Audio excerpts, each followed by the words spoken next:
promise to the humble and faithful. So, ibig sabihin, ito yung pangako ng Diyos sa mga taong mapagpakumbaba at may katapatan. So, ito yung sinasabi na God's eye are on the faithful. So, ang mga mata ng Diyos ay nasa mga tapat na tao. Nakikita ng Diyos ang bawat kilos na mapagpakumbaba.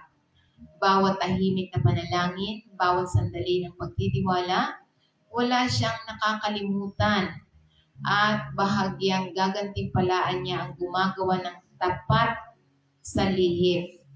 So ito yung sinasabi ng banal na kasulatan. Kaya sinasabi niya sa 2 Chronicles chapter 16 verse 9, sabi niya rito, sapagkat ang mga mata ng Panginoon ay nagpaparut-parito sa buong lupa upang ipakita ang kanyang sarili na malakas alang-alang sa kanila, na ang puso ay sakdal sa kanya.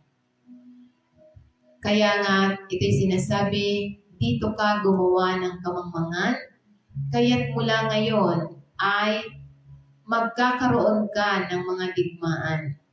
So ito yung sinasabi sa banal na kasulatan na naghahayag ng isang makapangyarihang katotohanan tungkol sa katangian ng Diyos.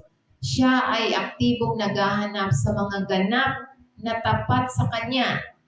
So hindi niya nalilimutan kung ano yung ginagawa natin upang maipakita niya ang Kanyang lakas at suporta para sa mga gumagawa ng tapat sa Kanya.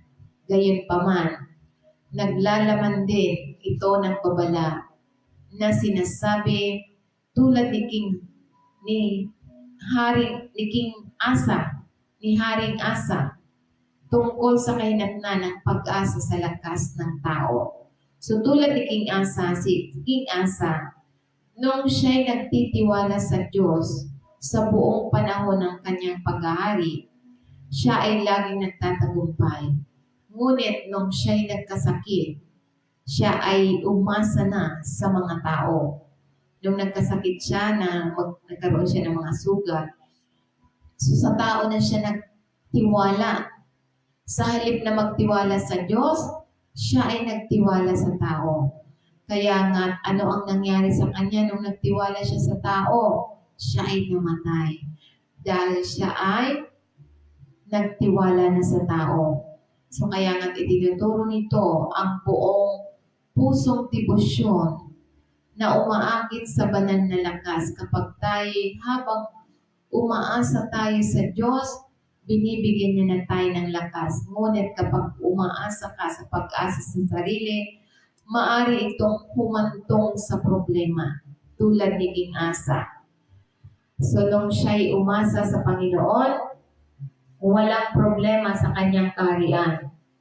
Lagi siyang nagtatagumpay, laging iniingatan ng Diyos ang kanyang tao. Ngunit nung siya'y nagtiwala na sa karunungan ng Diyos, ng karunungan ng tao, nagtiwala na siya sa mga pisisya ng sanlibutan.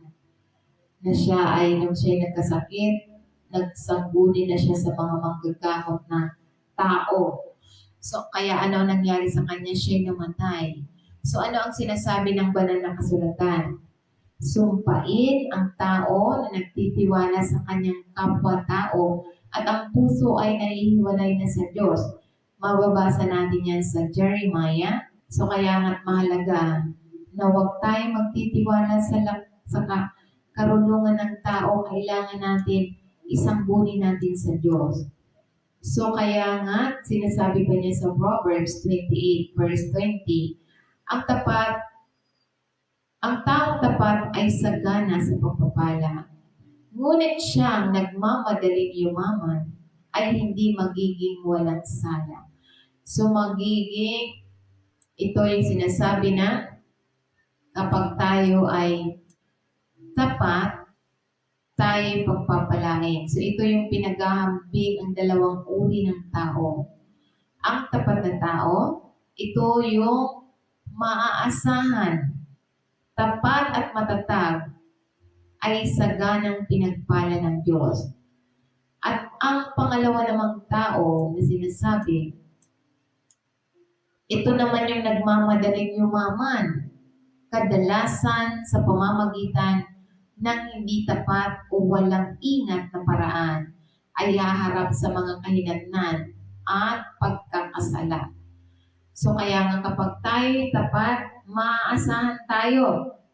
Maging sa oras, maging sa financial, maging sa talento, tayo'y maaasahan, ibinibigay natin ang para sa Panginoon. At sabi ng Panginoon, tayo'y saganang pinagpala ng Diyos kapag tayo'y tapat.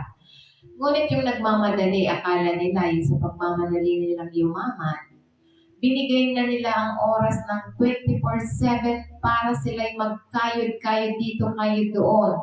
At wala na silang panahon sa Diyos, wala na nga silang panahon sa Diyos, hindi pa sila tumutulong sa gawain ng Diyos. Hindi sila nag-aambag, maging sa financial, maging sa talento, maging sa oras, wala silang ambag sa Diyos dahil gusto lang nilang magtrabaho sa pamamagitan ng kanilang lakas. So kaya nga kadalasan, ito yung mga taong hindi tapat at walang ingat na paraan. Ito'y haharap sa pagkakasala at kahinatnan. So tulad ng isang halimbawa sa Biblia, na siya ay nagmadaling yumaman nga siya, pero ang sabi ng Panginoon, saan mo dadalhin? Kanino mo iiwan ang iyong kayamanan? So ngayon kukunin ko na ang iyong buhay. So dahil siya ay walang panahon sa salita ng Diyos, wala rin siyang panahon magbahagi ng kanyang kita. So kaya anong nangyari sa kanya? Wala rin nangyari sa kanya. So kaya nga ito'y malagang mensahe tulad na lamang sa halimbawa ni Daniel.